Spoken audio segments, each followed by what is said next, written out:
Orale! Bienvenidos and welcome to the Familia FFP podcast. This is Jorge Martin, and hey, Familia, we are on YouTube. Por favor, I'm gonna keep asking you until you keep doing it, but please give us a like and subscribe. I know you guys are watching. This is the continuation of our NFL Insider series that has just been so great for us. So much great knowledge has been dropped in this series that you just got to keep going back. Yeah, everything is archived on our YouTube. Make sure you go check it out. Also, we are a proud member of the Fantasy Points Media Group, and they're right in the middle of 32 days of 32 articles, 32 podcasts, so much great content leading up to training camps. You got, Scott Barrett's strength of schedules. You got Graham Barfield's pace and tendencies. You got John Hanson's final points.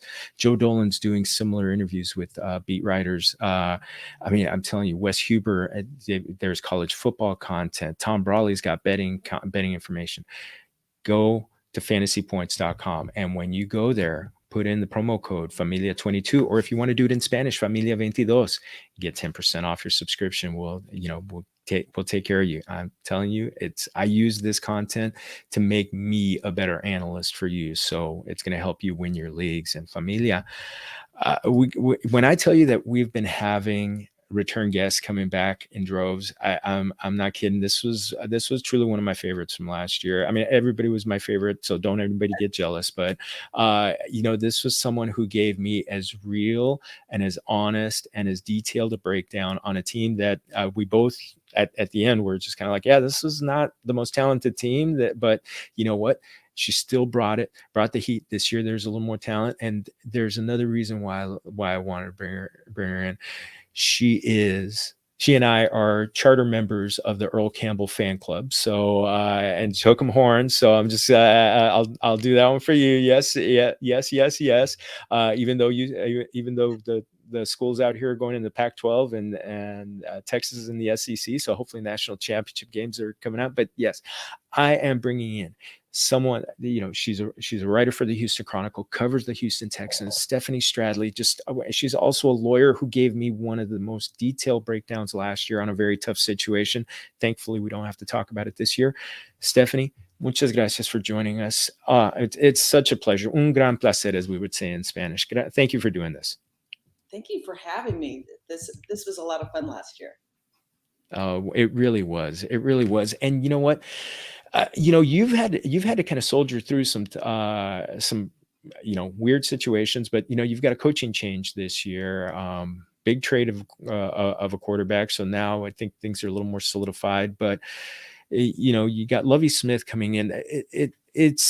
I know it's a coaching change, but he's coming in as he was the defensive coordinator last year, so there's some continuity there. And we talked off air the importance of the retention of Pep Hamilton to this offensive scheme, which is so important to fantasy football. Can you tell me a little bit about how you see this new regime and especially the retention of Pep Hamilton kind of impacting this team? Yeah, I mean, in some ways it is a change, but it's not a change. So let's talk about the differences between those. It's unusual to have a situation where the head coach gets fired after 1 year. You elevate the defensive coordinator to the head coach. He's going to stay as defensive coordinator. And then you elevate the quarterback's coach as the offensive coordinator. And to some degree, you can have some skepticism to go, well, why would you think that they would be any better this year if you have the same people, but you just fired some people? And I think that this is the most hopeful that Houston Texans fans can be in a long time, because there are some signs that they are doing things in a more conventional NFL way, that the way that they communicate is more traditional, that the way that they are interacting with their players is more traditional. And I can give you a couple different examples. I mean, when Lovie Smith was announced, it was a really good example of how he was setting the tone. When he had his press conference, he had a bunch of the older players that had played for the Texans in attendance, including Andre Johnson, who was infamously not happy with the way that things were going at the beginning of 2021.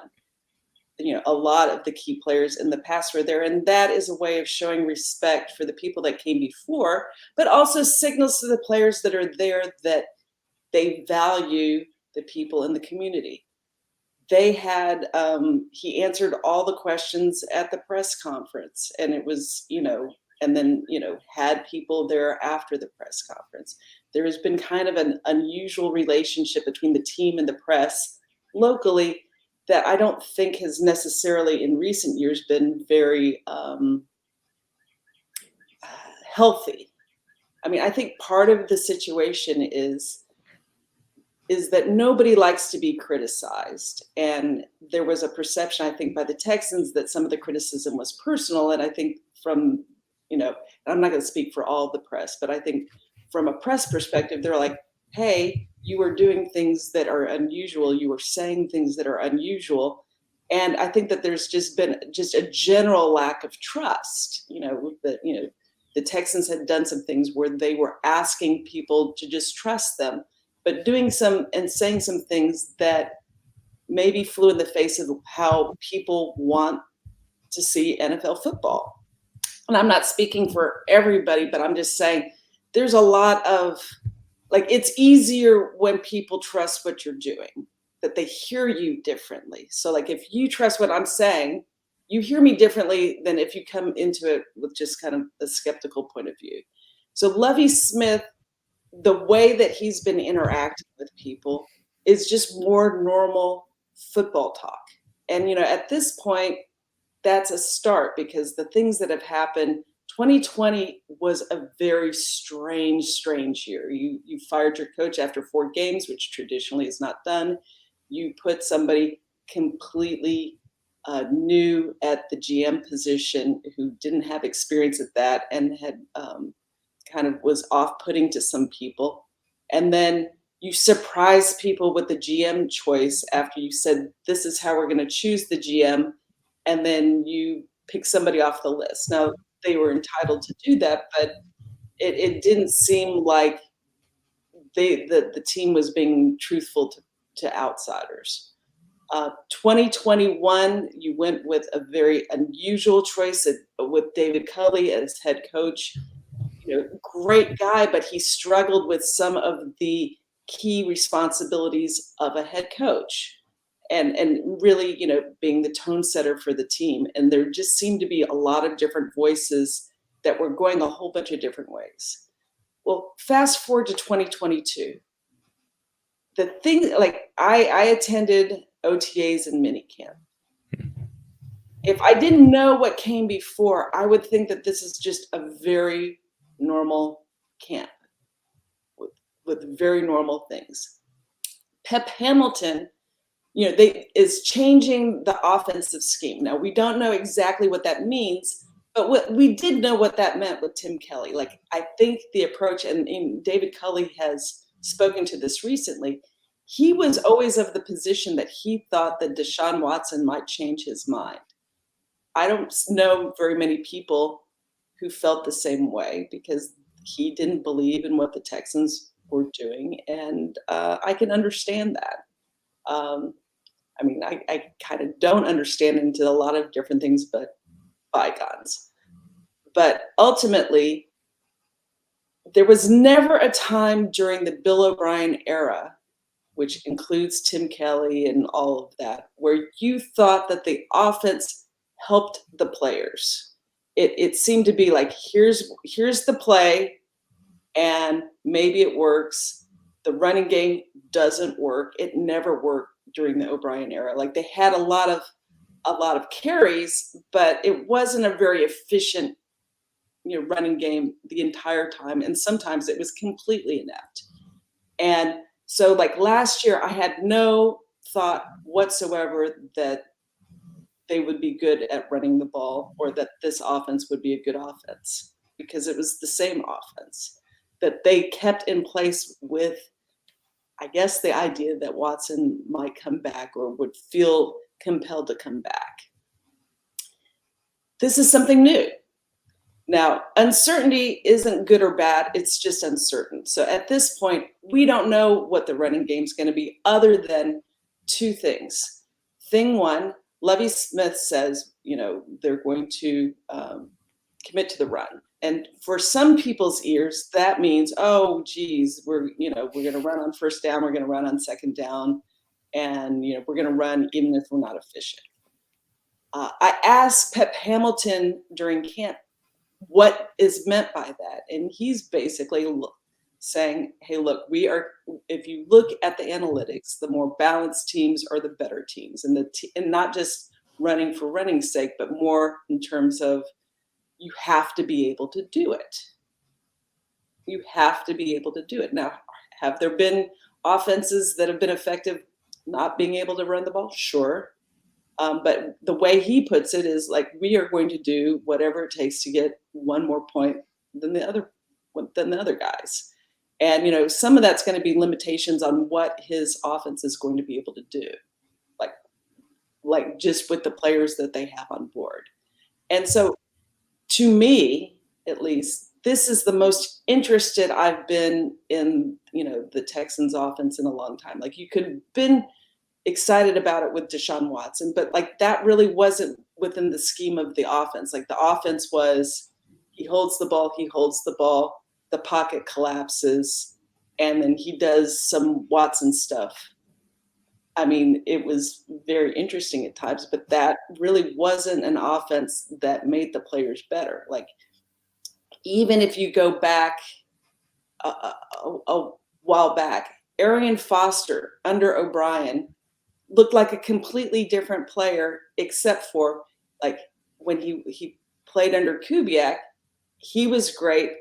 The scheme was great for him, and he was able to succeed. When he was playing for O'Brien, it looked like he was trying to just kind of outwork the scheme. It wasn't helping him, and anything that he got, was from his own personal effort. And I want to see more of a situation where the scheme and the players fit together. And maybe that happens this year. I don't know. I'm curious to see. I'm curious to see how this goes, because what was going on since 2014 was just not working as an offensive scheme. And a sneaky thing is just looking at the position coaches that they have on the offensive side of the ball. They have, for a long time, they had very few position coaches. A lot of them didn't have a lot of experience in the particular thing that they were teaching on the NFL level. And if you look at, the position coaches on both sides of the ball, you can go, okay, I get why they hired that person. Now they have to all work together, and that's, a whole different question. So that's interesting. And I'm going to get to the running game first, but one of the things that it seems like the team is fully entrenched with Davis Mills as the starter at quarterback. And there were some things to like. He had 4 games where he had 300 yards. There's I'm talking about from a fantasy football perspective, at least going into the season, he's not considered one of the top 10 quarterbacks, but I was looking at it there that he could be a guy that helps on certain weeks of the season, and maybe maybe somebody who could help in 2 quarterback leagues. What were some of the things that you saw last year that could be hopeful for him, and maybe what are some of the things that Pep Hamilton has said and maybe you've seen during OTAs and minicamp to show growth that going into the 2022 season?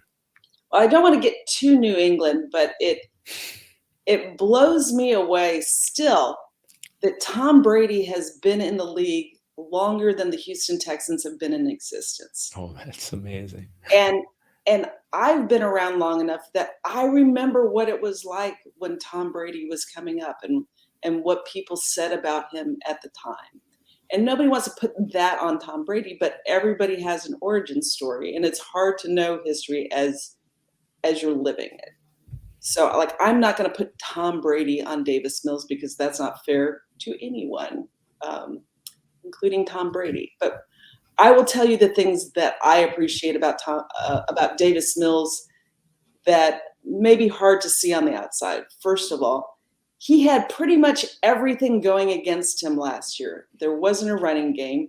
He had one basic target on for the wide receivers. The scheme that he was playing with was never a scheme that would have been considered a quarterback friendly scheme. His offensive line, there were so many different issues with the offensive line that it's hard to even put it in one podcast. But I think part of it is the offensive line scheme, or the offensive line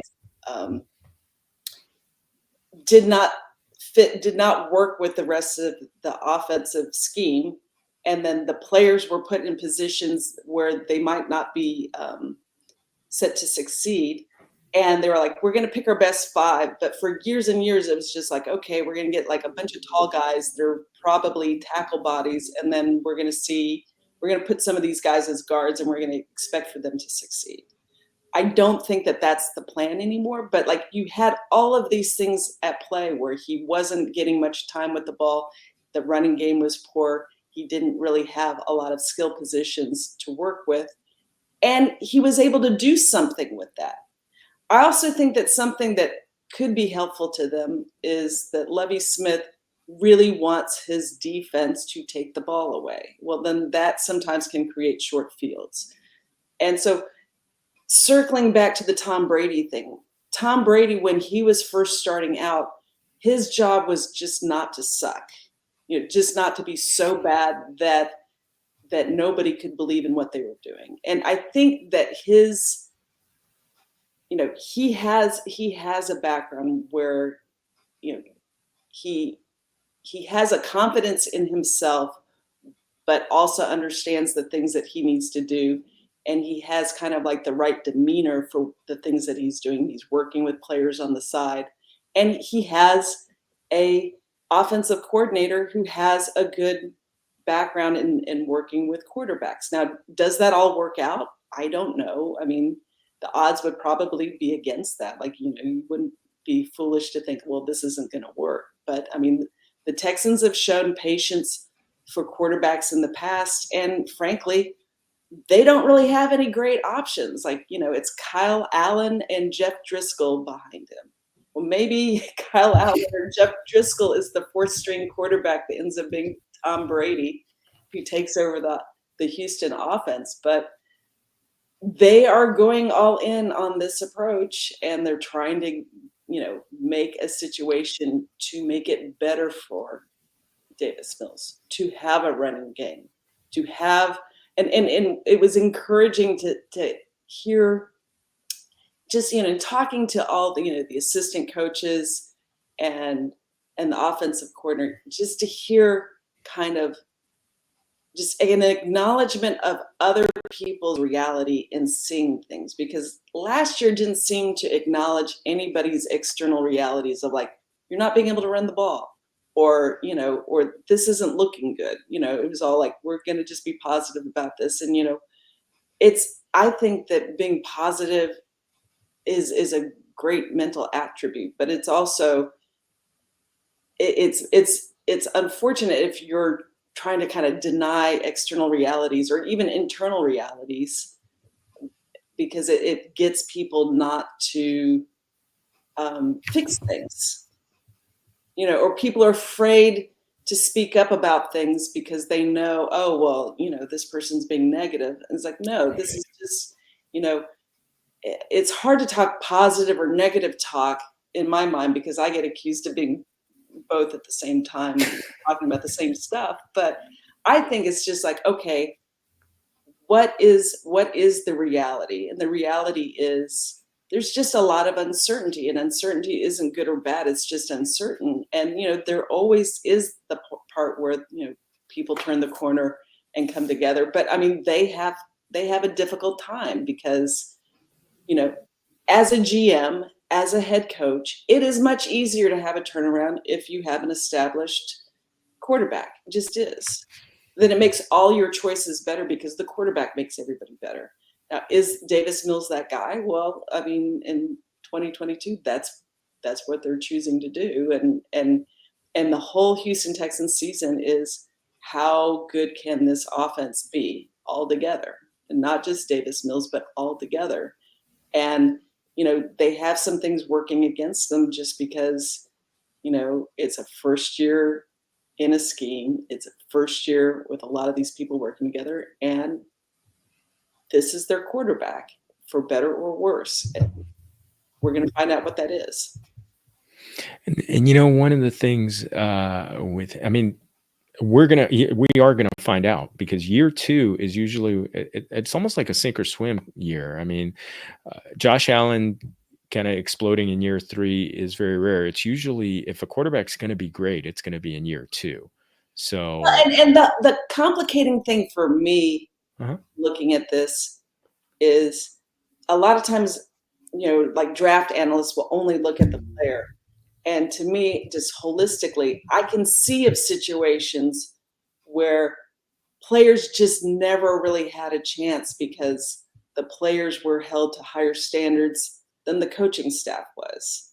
Like, the coaching staff really did not give a lot of the players a chance in the Bill O'Brien era because they just didn't have the competent coaching to take players to the next level. Then they also had the difficulties of, like, are you choosing the right players for things? So, like, all of these things mesh together, but like, you could see that Mahomes was going to be a great quarterback because he was in a great situation.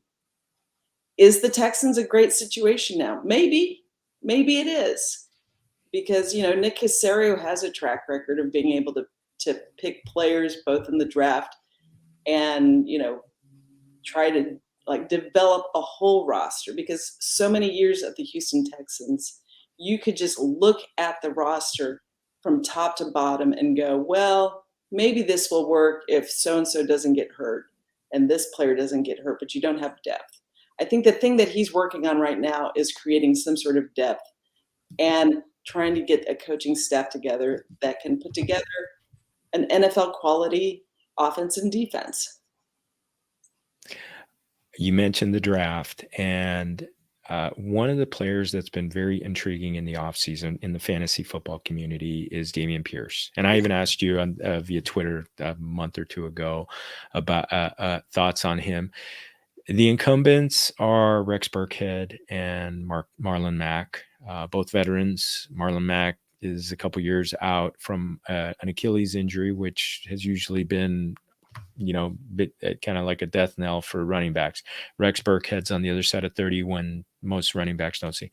Dameon Pierce he does not have the draft capital as a fourth round pick, but a lot of draft nicks have said a lot of good things about him. I remember seeing him in the Senior Bowl and thinking he was one of the best running backs, if not the best running back in the game. A lot of times rookies, either if they're going to be great, they explode right off the bat, or maybe they kind of take over the job gradually. If it's going to happen for Dameon Pierce, do you see it one way or the other? Or do you see this as being kind of like a committee, at the very least, for the beginning of the season? It's really hard to tell this early and with what we know of people, because we don't really have a long track record of knowing how they do things. Like, if you ask me about Gary Kubiak, like, I was able to tell you, oh yeah, Arian Foster is exactly what he wants and in a running back, and he's going to succeed, and here's why. With this group of people, it's hard to say because of all the factors that you've talked about.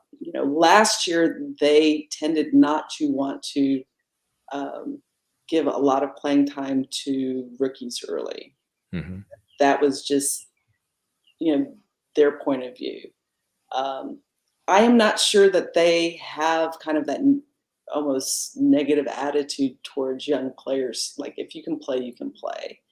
And the hardest part now is OTs and minicamp. You're not doing hitting, so those are mostly throwing camps. You're going to see a lot more during training camp. The other part of that is training camp is super hot in Houston, Texas. You can see it's really sunny. And a lot of times just for the running backs is like who survives the training camp in one piece. You get a lot of hamstring injuries and things of that nature. I can tell you so far, obviously they like Rex Burkhead. Marlon Mack, you could see, oh, okay, he's doing some good things just in OTAs and mini camps. You're watching the players and you're like, oh, who is that? Okay, Marlon Mack. Oh, who is that? Marlon Mack. So there was a lot of that. Now, Dameon Pierce, he didn't have a lot of carries in his college career, but they were very effective carries, goal line carries. And some players have a knack at the goal line. Is that something that ends up being his role? Like if you have a down where it's pretty obvious running down, like your ability to pass protect is maybe, less stressed, let's say at the goal line. So I think the thing that I would say is, you're not going to want to bet on the uncertainty of the Houston Texans in a lot of different respects early in the year. But it's something to monitor because it is clear they want to give carries. Like this is not going to be a team that is going to be throwing the ball every down. So, just from a volume perspective, I think the Houston Texans are going to be wanting to do volume. Whether they can do that and stay in games, that's a key question because they can't have situations where they get down by too much and have to kind of abandon that.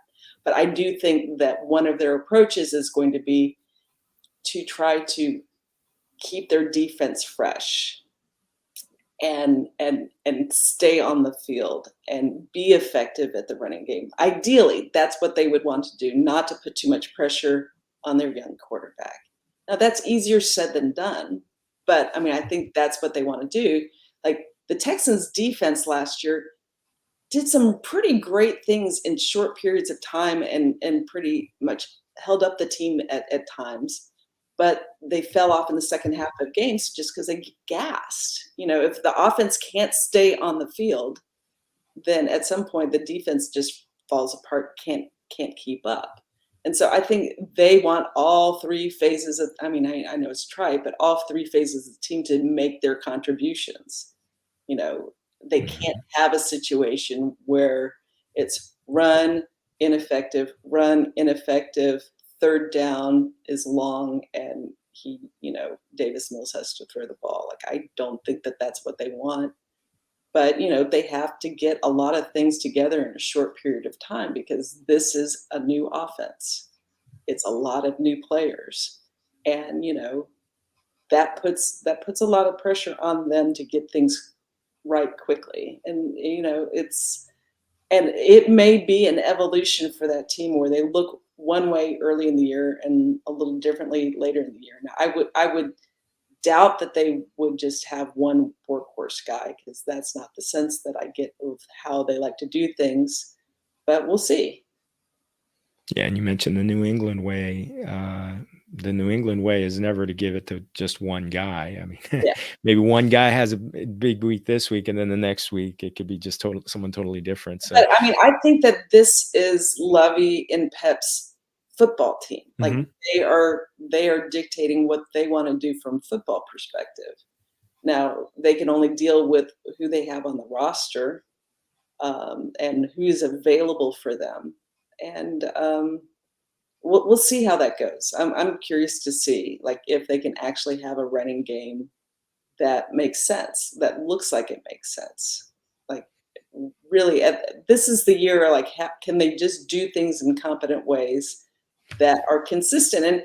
And Pep Hamilton was very kind of honest about it. He goes, yeah, him being in charge, he wants to atone for what happened last year, that they played well at times, but they weren't consistently good. And consistently good is what an NFL team is expected to do. Like all of the rules are set up for offensive football. And it is clear that some coaching staffs come in and can play offensive football right away. And it's been a long time since we've seen that because it's always been like, well, we don't have this, we don't have this, we don't have this. and someday we'll have this. It's like, no, you know, the leaders of the team are responsible for the team. If you're coaching the team, you need to figure out a way to make your offense a 2022 offense. And we'll see if they can do it. Well, one player who's succeeded in 2021, 20, just Brandin Cooks. Yes. One of the most consistent players in fantasy. It doesn't matter who's the quarterback. It doesn't matter. I mean, he's been traded multiple times. It seems like no matter who is behind center or what environment he's in, he's 1,000-yard receiver waiting to happen. You mentioned a little bit, if they get into an ultra throwing mode, he is the guy. Are we with him? Are we just looking at an kind of he's still kind of an underrated guy from a fantasy perspective. I think some people look at him as, oh, he's on the Texans, but he's still good. Yeah. So I want to see your thoughts on, kind of like his progression. He's still in his prime. What are your thoughts on him? Yeah, I mean, I think if you look at trends, it used to be that the trend was you had your number one receiver and you fed the number one receiver. And the trend has gone away from just kind of number one receivers. But I think the way that it's worked with the Texans is he has been the de facto give the ball to him because he's dependable. And Brandin Cooks is a wide receiver. He runs his routes in precise ways. If the ball comes to him, he's catching the ball.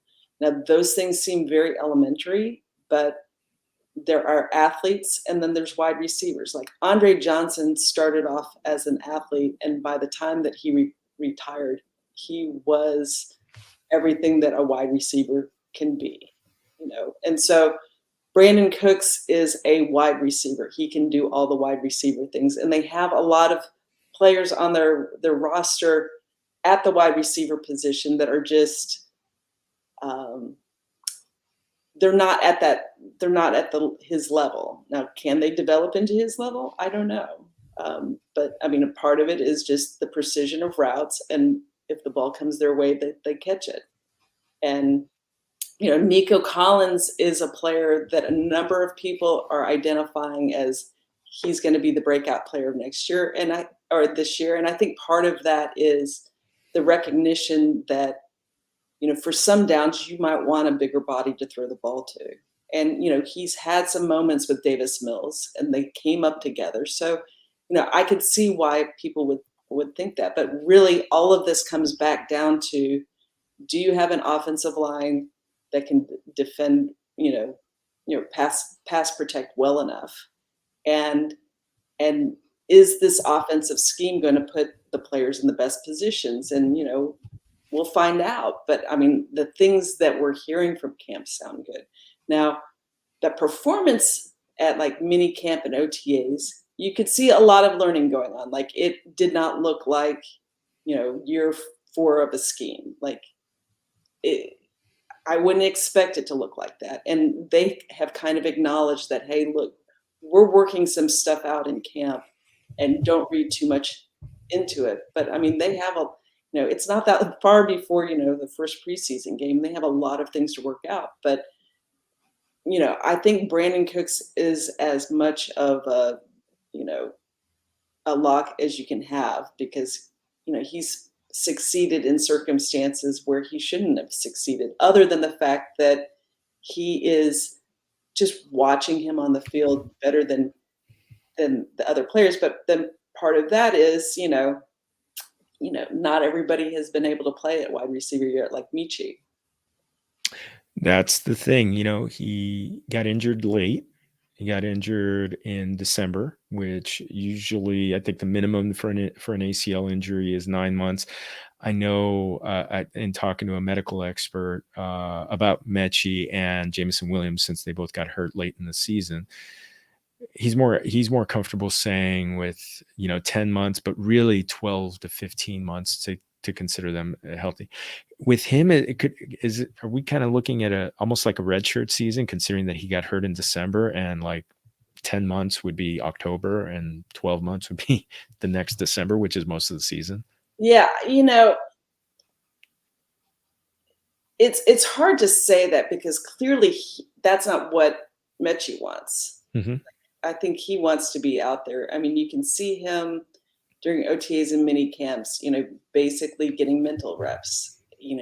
He's one of those players that holds the ball pretty much the whole practice, just, because they just want to have the feel of the ball. He's taking mental reps. I actually saw him at one point showing another wide receiver, just a different way to make a break, Hmm. for example. So like he's very engaged with things. And there's some noise that he comes back for training camp, but they don't want to obviously bring him back too quickly. And he's a very, very tough player. So, sometimes you don't want the players to dictate that. But then people have been coming back from ACLs faster and faster each year. So we'll see how that goes. I mean, there's kind of this tension about the whole idea of tanking. There's some people like, oh, well, they can't be competitive for a while, so they should just tank this year, which the players with short careers don't really, Yeah. Like to some degree, are you just saying, hey, look, we're okay with losing? I don't think that that's the mindset that this particular team has. But it'll be interesting to see how fast they bring him back and whether they feel the need to bring him back that quickly. I mean, because wide receiver, it's not like they're touching the ball every time. And, the benefit that he can provide as a rookie may not be worth the risk. Yeah, exactly. I mean, teams, even the win now teams don't want to rush a player. So yeah, you want to make sure that the guy's back and healthy, and especially someone you used a relatively high draft pick on. You're not gonna rush him back and possibly re-injure. I mean, we saw in the Super Bowl Odell Beckham Jr. get re-tear the same ACL less than a year and a half after having his previous injury. So the risk is real. I want to ask about the tight ends. Was not a very featured component of the offense last year. It's I know we've got a young player going into his second year. Is that who we could be looking at? Someone who getting more than 2 to 3 targets a game, or does the tight end look like it's someone who's going to be just kind of behind, behind the scenes player, more that kind of backstage guy. Put this on the list of uncertainties, or just uncertain. They're not good or bad. Uh-huh. I spoke to the tight end coach a little bit when they had availability this off season, and their approach is, the tight ends are going to do whatever the tight ends need to do, but and I actually specifically asked about fantasy football, and he's like, I'm not a fantasy football guy, but we want them to be able to contribute. Typically, young quarterbacks like the tight end, easy player to see. Gets good matchups. I haven't seen anybody so far where I'm like, this is the man, this is the guy that's gonna be, getting all the pass catches. I think it's gonna be one of those things where it's gonna be very dependent on, like who are they facing, how much protection they can get from just their offensive line, like if they have to hold guys in, um, and whether the tight end position is just these are the big, or these are the small offensive linemen versus these are the big wide receivers. Oh man. Well, speaking of offensive linemen, this is still a rebuilding offensive line. There was some draft capital invested in it. It's a group that Pro Football Focus rated number 22. You still got an anchor in Laramie Tunsil as the left tackle. As I mentioned, Kenyon Green was a fairly high draft pick. We both know so much of success, success or failure on a team is dependent on the offensive line. And I heard you talk about it. You talked about it with me last year. And it's is this offensive line trending in the right direction? I mean, I think that they have all sorts of talent. Now, I think part of it's going to be two parts. Part one is can the offensive line fit work with the rest of the offensive scheme? Because this is all new. Like you can have all sorts of really good position coaches and coordinators, but if it doesn't all work together, then it doesn't work. I can say that under the O'Brien slash Tim Kelly scheme, offensive linemen for a while had said that they had to kind of do too much thinking at the line. That the thought is for this year, it's going to be more physical, that there's going to be less thinking involved, that there's going to be, more kind of chemistry involved. Because, they rearranged different people all, like, one moment this guy's playing this and one moment this guy's playing this, and we're going to get the best five. I mean, I think at this point they're trying to settle the positions down. And if you look at some of the best offensive lines, they are working together throughout the offseason. And you might have people that are learning the swing tackle position or guys that can play guard center, but they're not kind of in a musical chair situation where they're not getting the kind of mental reps that they can get at their specific positions. So if they have a scheme that works better for them and they can settle down in positions so that they're in a better position to succeed, just that alone would be helpful. Now, how that pans out, I don't know, but I do think that they have. I think that they could perform better than what their talent showed.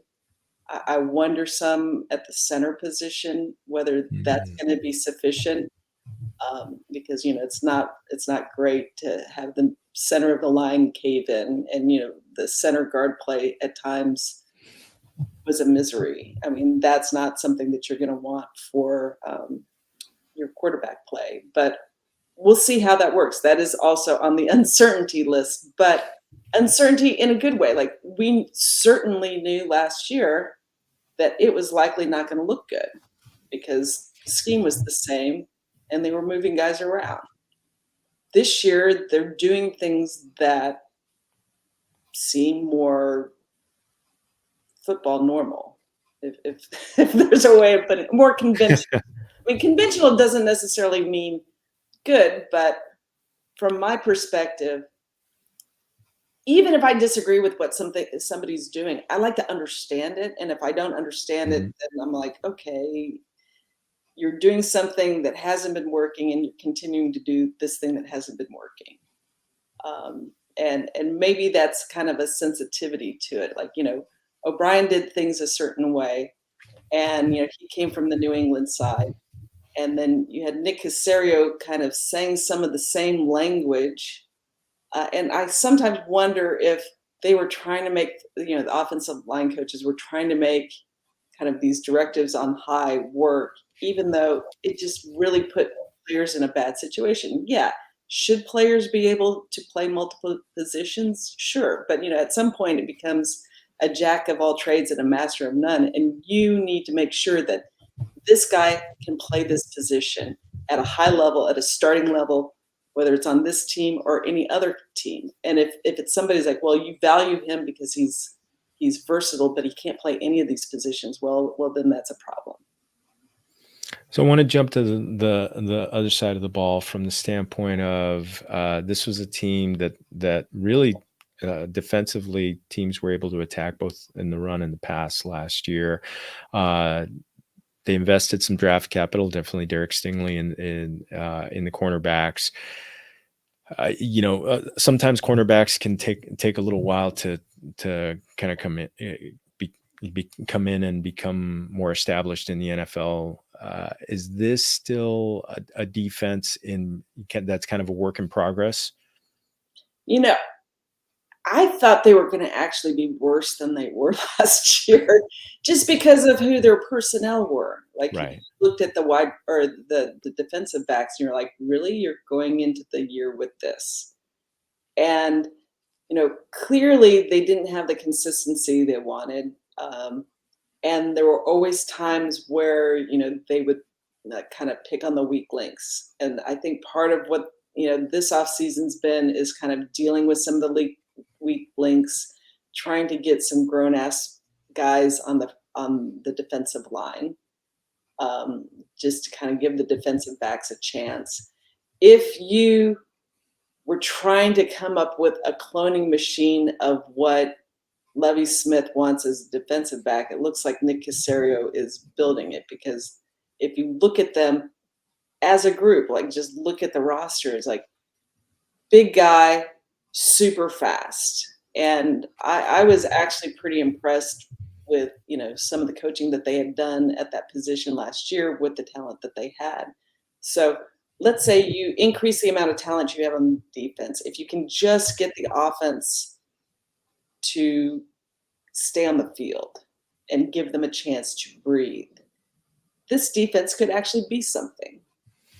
Like, I actually think that last year's defense could have been something had the offense just been like a league average offense, but they weren't. So, I'm actually pretty high on the Texans defense, and they certainly make taking away the ball a key. The question to me is going to be, okay, is this defensive line going to be sufficient enough with just a group of guys? Like, because it's not going to be like, hey, here's J.J. Watt, here is this guy, and then the rest of the people. Like, they are going to have to play together. Lovie Smith has kind of suggested that they're going to be able to do more things with the players that they have this year. We'll see how that goes. Questions at the safety position, but I think that they're going to have the opportunity to take the ball away. I think that's just their big priority to do, and they're going to be put in positions where they can do it, assuming that the offense can keep the game in line, because you're not going to be taking the ball away if you're down by 3 touchdowns. Yeah, that becomes harder and harder to do. Yeah, especially when teams are running the ball like that. Stephanie, one last thing on the football side. Do you potentially see any sleepers on this team from a fantasy perspective? It could be a lot of sleepers if this, if it really is a situation where the offensive scheme is a good offensive scheme. Because I think for a lot of years, the Texans have valued, like, we're all working hard, but they weren't necessarily working smart or working on the right things. And, with a new offensive scheme, you've seen situations where a new coach comes in and changes things, and then you see production right away. Well, people aren't necessarily seeing that happening because, you didn't really change the coaches, you just promoted people from different positions. But it looks like they are given the ability to do what they are doing. Like, they are not being told, okay, you're keeping this offensive scheme because maybe Deshaun Watson comes back. Like, this is a different offensive scheme. What it is, I don't know. I'm going to wait and see, and it may be something that develops over the course of the season. But I do think that it's something that, if from a fantasy perspective, monitor what's happening in camp. It's hard to get good camp information because it's the season of hope and everybody is looking good and da da da da. Best shape of the life. But like, sometimes you do see breakout things. Sometimes you do see, like, oh wow, this Arian Foster guy is getting a lot of touches and catches and looks like he fits what they're doing. Like, at this point, we are at ground zero. So it's really hard to project what's going to happen from what the past is, because there's a lot of changes, but then there's also a lot of not changes. So, I think a lot of it is going to be like, how comfortable do you feel with this quarterback situation? And you can see the upsides of it. You can see, okay, Pep Hamilton has had some success with quarterbacks in the past, and we'll see how that works. But the thing that is the most encouraging about 2022 that I don't think outsiders can see is just how NFL normal this camp is, in a way that it was not last year. And it's hard to say that because to some people, maybe with the team, it's like me telling them that their baby is ugly, and there's no way to tell somebody that their baby is ugly. Like, there's no polite way. But I mean, last year was weird. I mean, I know, things were said about Deshaun Watson, and he came in and did things, but there's a lot of tension involved with that because, frankly, there were players on the Texans who liked Deshaun Watson. There were players on the Texans that resented different things. So, like, they're just trying to make things more normal, and more normal is not just asking for them to be treated with respect, but recognizing that the entire Texans community wants to see competence. It's not a culture war thing, or here's our culture and we need to work harder. It's, are you competent? Are you just rewarding? Are you hyping things up, overhyping things up that are not other people's reality? And everybody has their own perceptions of that, but I think at the end of the day, it's just, okay, people in Texas know what they want to see in football, and you can't say, oh well, the process is going right when people can see with their eyes, like, you can't run the ball. I don't understand how you put this roster together. How are you building for the future? Like, I think that there's a lot of trust that needs to be built up over time. I think Lovie Smith and Nick Caserio are really trying to do that. And part of it is, any kind of new situation, it's hard to know what people's pet issues are. And frankly, the city of Houston has all the pet issues in the world.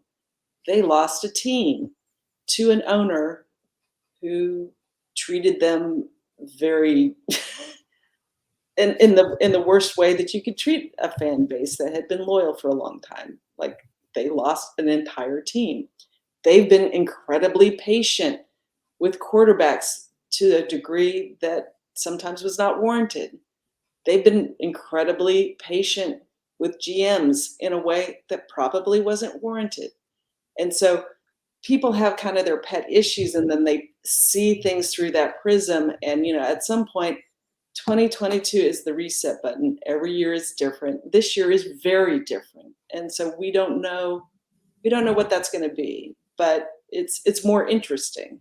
It's more real. It feels more real. And I think the team wants everybody to be on the same page. And it's just, there's just a lot of baggage that really definitely has to get behind them. And some of it has and some of it hasn't, but it's a process, I guess. Outstanding. So, as we did last year, I want to finish with a fun food question. You gave me one of the best answers for favorite Mexican foods, because you gave so many different options. Yeah. So I want to do a little twist on that. You just had a little bit of you just had a nice break. You were in another state, Colorado. You mentioned Colorado, and you put definitely a lot of stuff on Twitter. Some of the best food, and how does it compare to the food in Texas? Some of the best Mexican food you had out there. It's just different. Like, I would have a hard time leaving Texas because, within a mile of my house, there's a million places that are better than some of the best places, other things. But I think some of the Mexican food you have in Colorado and New Mexico is just different. A lot of the green chili stuff. Mm-hmm. Hit a coffee shop in, was it Rutan, New Mexico, that had just an incredible breakfast burrito that had the green chilies in it and really good hot sauce with it. And I like breakfast tacos because I can have a greater variety and it's not so big. But it was very good breakfast burrito. And all these little small towns, in New Mexico and Colorado and West Texas, I mean, it's just everybody, like, I don't even feel like the need to compare them. You know, they all have the things that they are particularly good at. And, you know, just I enjoy enjoying the things that the locals like. Like that's and the best part of that whole trip was just everybody was just so friendly. It was just a very Mm. friendly trip. In fact, I went to a place in Colorado called the Museum of Friends Contemporary Art Museum. It was one of the most amazing museums I've ever been to, and the whole concept behind it is the people that run this museum in a very small town in Colorado, they have friends who are artists who just sent them art for their permanent collection. And then this location is a meeting place for people in that community, and they teach art to, you know, the local kids there. And the whole idea of the Museum of Friends just seemed like a great idea to me. Oh, that's incredible. That's incredible. And you know what? The way the world is now, we could all use more friends, and we could all use that mindset and everything. Mi amiga, you just you went above and beyond today. I mean, just broke down the organization, and one thing is for certain. People need to follow, keep an eye on what you're going to be putting in your content, especially throughout the month of August, to get some ideas, because I think there's going to be some nuggets that are going to come around. I mean, I think the running back situation we're going to figure out. Yeah, you're going to help us figure out some more, and obviously any receivers outside of Brandin Cooks to follow on, and hopefully we hear some progression on Davis Mills. Can you, at the close up shop, anything you're working on leading up to training camp that we can look out for? Yes. Yes. This I am doing a training camp preview that is gonna just have everything for everybody, like whether you're diehard or just kind of going, "Hey, are they good yet?" You know, just getting an idea of things, just sets everything out. And I have to say, last year to me was more of like a listening and hearing things year. And I didn't write any football content. In fact, well, actually, I wrote a lot of football content. I probably wrote about 20,000 words that I didn't publish Oh, just wow. because I didn't think that they could be heard the way that I intended to be heard. You know, that people were feeling a lot of different things, and the some of the things that were troublesome, I just felt like even saying them out loud was like kicking puppies, and I didn't really feel good about that, you know. Um, but I think that this year is more normal, and I've heard the things, like there were good things that happened last year. It's just some of the things that were unusual kind of overshadowed them, and it made it difficult for the people who want to like the team. And they're doing some things this year, football wise and non-football wise, to make it easier on the people that want to like the team, because there's a lot of people. There's a lot of, you know, Texas is a football town. To alienate people that want to like what you're doing is hard. I mean, it's easy to do, but it's hard to repair. And I think they're trying to repair that. And the number one way to prepare that is being competent at football. The end. And it's Now, not just the players need to do that. I think it needs to be everybody. Everybody needs to do that. They have to have as high expectations for themselves as they have for the players on competence. no, incredible, incredible. Thank you, muchas gracias. I kept you longer than I promised, but I mean, everybody. I know everybody who's watching, listening. You're getting a lot out of this. Uh, Definitely keep an eye on what Stephanie's going to be putting out, because she's going to help us get some nuggets that hopefully will help us out. Familia, eso es todo for our show. Again, I want to thank YouTube for putting us out there, putting our faces out there. Also to Anchor for putting our podcast on Apple, Google, and Spotify. And one more time, Gonna give a shout out to fantasy, going to fantasypoints.com. When you get your subscription, get 10% off when you use the promo code Familia22 or Familia22. And you can find me at Jorge Martin 17 and also on Facebook and Instagram at Familia FFP. To our invitada, Stephanie, otra vez, it was un gran placer. Thank you so much. Just an incredible pleasure. And to everybody out there, remember, todos somos familia. Salud.